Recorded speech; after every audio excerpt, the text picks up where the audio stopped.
ជំនឿលើស្គរសម្ភូរបស់អ្នកសិល្បៈបុរាណដឹងហើយពិតជាព្រឺក្បាលខ្ញាក់តែម្ដងស្គរសម្ភូត្រូវបានក្រុមអ្នកសិល្បៈទាំងក្រុមភ្លេងនិងអ្នករាំគោរពបូជាយ៉ាងខ្លាំងពីព្រោះគេបានចាត់ទុកស្គរនេះជាគ្រូធំនៃរង្វង់ភ្លេងនិងចង្វាក់មុនការសម្ដែងចាប់ផ្ដើមសម្ដែងមេវង្ស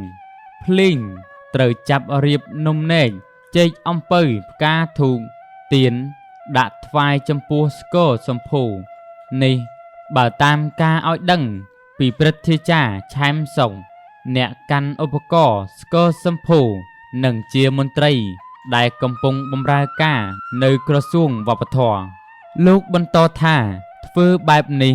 គឺនិទានតគ្នាមកដោយគេចាត់ទុកស្គរសម្ភូជាឧបករណ៍ដ៏ពិសេសដែលជាអ្នកដឹកនាំការសម្ដែងទាំងមូល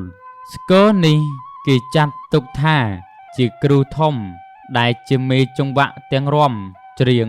និងការប្រគំតន្ត្រីក្នុងវង់ស្គរសម្ភូមុននឹងចូលវាយអ្នកវាយត្រូវសំពះសិនទើបវាយបានព្រឹទ្ធាចារ្យឆែមសុកបញ្ជាក់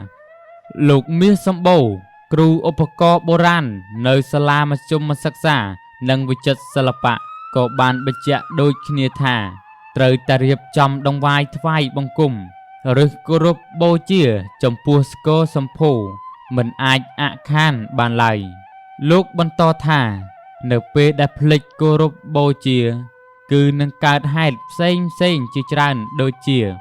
សម្ដែងមិនបានល្អអ្នករាំភ្លេចក្បាច់ឬអ្នករាំមិនត្រូវគ្នាឯអ្នកភ្លេងក៏លេងមានបញ្ហាផ្សេងកើតឡើងគឺកម្មវិធីនោះដំណើរការមិនរលូននោះឡើយលោកថា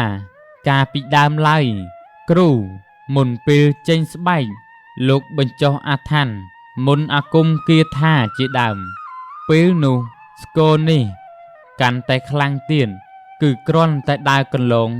ច្បាស់ជាហើមដៃហើមជើងហើមខ្លួនហើយអ្នកដែលមិនជាអ្នកកាន់ឧបករណ៍នោះបើមិនមកចាប់កាន់លេងក៏ឈឺពោះវិលមុខទាល់តែធ្វើពិធីឡំថ្វាយទើបបានស្គរដែលអ្នកភ្លេងពិនពៀតមានជំនឿខ្លាំងបែបនេះជាប្រភេទស្គរមួយធ្វើឡើងដោយឈើកោះរាំងពេងជាដើមបើតាមឯកសារឧបករណ៍តន្ត្រីបុរាណកម្ពុជាបោះពុំឆ្នាំ1994ដោយអង្គការ UNESCO បានរៀបរាប់ថាស្គរនេះគេធ្វើឡើងគឺកំណត់ពេលវេលាច្បាស់លាស់ក្នុងការដាស់ស្បែក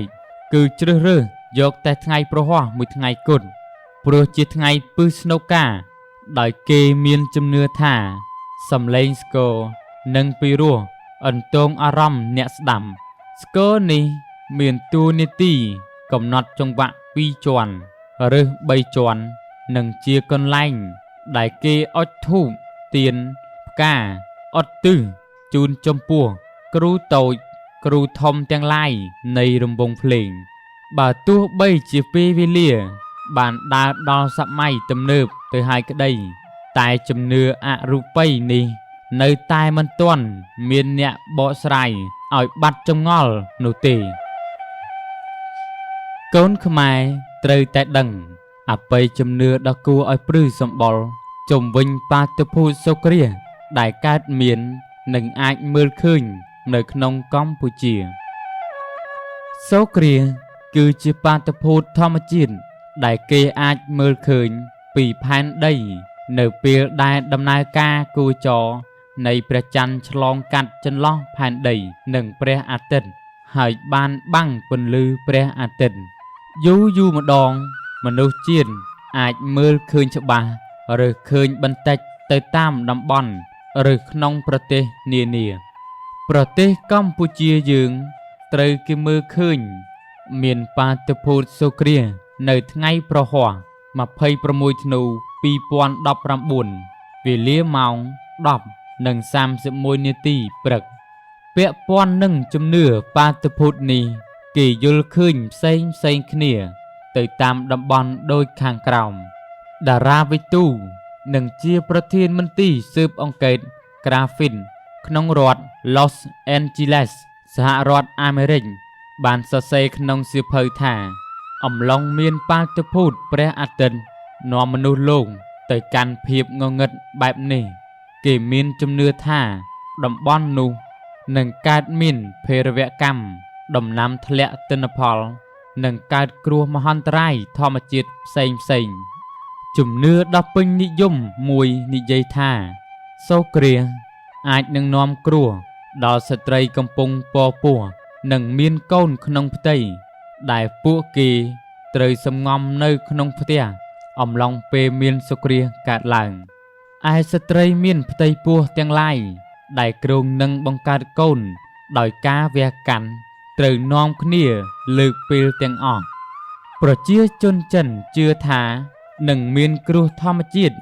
ឬមរណភាពរបស់អធិរាជណាម្នាក់នៅតាមតំបន់ជាច្រើនក្នុងប្រទេសឥណ្ឌាប្រជាជនជាច្រើនបានតមអាហារអំឡុងពេលកើតមានបាតុភូតខាងលើព្រោះពួកគេមានជំនឿថាអាហារដែលចម្អិនទាំងអស់នឹងមានជាតិពុលនិងមិនបរិសុទ្ធឡើយជំនឿតគ្នាមួយទៀតដែលគេតែងតែឮក្នុងប្រទេសអាស៊ីគឺនៅពេលមានសូរ្យគ្រាសកើតឡើងជាពេលដែលពួកព្រាយបិសាចចេញដូច្នេះគេនាំគ្នាចងឆ្នាំងខ្ទះធុងផ្អោបចូលគ្នាហើយវាយឲ្យឮសំឡេងខ្លាំងដើម្បីឲ្យព្រាយបិសាចឧបទ្រពចង្រៃខ្លាចចេញឆ្ងាយពីក្រុមគ្រួសាររបស់ពួកគេតែប្រជាជនអ៊ីតាលីបានយល់ផ្ទុយពីប្រទេសប៉ុន្មានខាងលើវិញដោយគេជឿថាផ្កាដែលដាំនៅក្នុងអំឡុងពេលមានសូរ្យគ្រាសនឹងមានពណ៌ឆើតល្អជាងពេលដាំធម្មតាដោយឡែកតាមការបកស្រាយ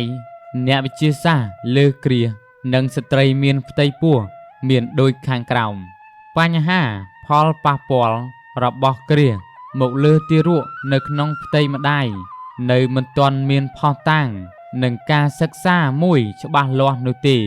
រីឯអ្នកស្រាវជ្រាវក៏នៅមិនទាន់រកឃើញនៅចម្លើយមួយឲ្យស៊ីគ្នានឹងអបិយជំនឿនេះផងដែរប៉ុន្តែមានអ្នកវិទ្យាសាស្ត្រមួយចំនួនបានលើកឡើងថាការមើលសូរ្យគ្រាសអាចមានផលប៉ះពាល់ដល់ភ្នែកជាងច័ន្ទគ្រាស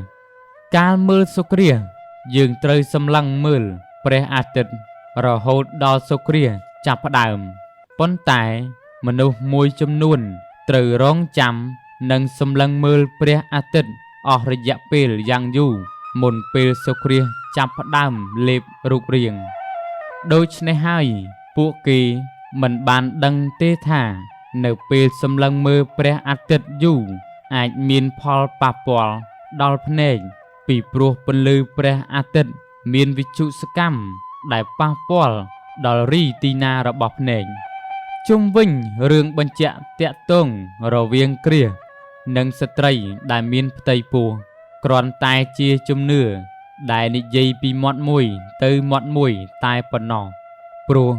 សូម្បីតែជំនឿនេះក៏កើតមាននៅក្នុងប្រទេសឥណ្ឌាផងដែរដោយហេតុថាប្រទេសកម្ពុជាធ្លាប់បានទទួលយកវប្បធម៌ពីប្រទេសឥណ្ឌាជំនឿអំពីគ្រាសមានផលប៉ះពាល់ដល់ទារកក្នុងផ្ទៃនេះអាចកើតមានតាំងពីយូរលង់ណាស់មកហើយតាមពិតស្ត្រីមានផ្ទៃពោះមួយចំនួនមិនហ៊ានមើលគ្រាសដោយហេតុថាពួកគាត់គ្រាន់តែមិនចង់ប្រឆាំងនឹងគំនិតរៀមច្បងនិងចាស់ទុំតែប៉ុណ្ណោះគួបផ្សំជាមួយភាពមិនច្បាស់លាស់របស់គាត់ទៀតទើបស្ត្រីភាគច្រើននៅតែបន្តគេចចេញពីគ្រាសខ្លាចក្រែងពិតជាប៉ះពាល់ដល់កូនក្នុងផ្ទៃពិតមែនគួរបញ្ជាក់ផងដែរថាគ្រាសត្រូវបានគេចាត់ទុកថាជាបាតុភូតមិនល្អនៅក្នុងវប្បធម៌ជំនឿជាច្រើនដោយសារភាពងងឹតបានក្រុមការងារវ៉ាវសូមអរគុណចំពោះពុកម៉ែបងប្អូនដែលតែងតែតាមដាននិងគាំទ្ររាល់វីដេអូថ្មីដែលក្រុមការងារវ៉ាវអាប់ឡូតចេញទៅ សម្រាប់ពុកម៉ែបងប្អូនដែលចង់បានវីដេអូថ្មីៗបន្ថែមទៀតនោះពុកម៉ែបងប្អូនគ្រាន់តែចុចពាក្យថា Subscribe ពណ៌ក្រហមនៅខាងក្រោមខាងស្ដាំដៃនៃទូរស័ព្ទដៃរបស់ពុកម៉ែបងប្អូនបើសិនជាទូរស័ព្ទដៃរបស់ពុកម៉ែបងប្អូនប្រើជាភាសាខ្មែរជាតិយើងពុកម៉ែបងប្អូនគ្រាន់តែចុចពាក្យថាជាវនិងចុចសញ្ញារូបកណ្ដឹងនោះទៅរាល់វីដេអូថ្មីៗដែលក្រុមការងារវាវយើងខ្ញុំអាប់ឡូតចេញទៅវានឹងលោតចូលទៅក្នុងទូរស័ព្ទដៃរបស់ពុកម៉ែបងប្អូនដោយអូតូម៉ាទិកតែម្ដងសូមជម្រាបថាក្រុមការងារវាវនៅមានកម្មវិធីថ្មីៗល្អៗជាច្រើនទៀតដូចជាកម្មវិធីអត្ថប្រយោជន៍នៃរុក្ខជាតិកម្មវិធីនីតិសុខភាពកម្មវិធីរឿងប្លែកៗទូទាំងពិភពលោកកម្មវិធីតំបន់ទេសចរទូទាំងសកលលោកកម្មវិធី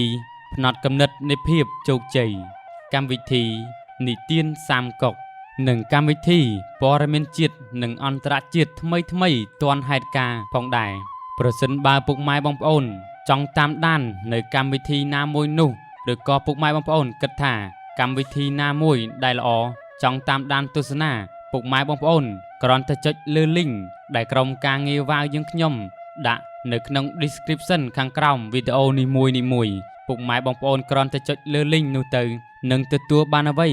ដែលពុកម៉ែបងប្អូនចង់បានជាក់ជាមិនខានសូមអរគុណ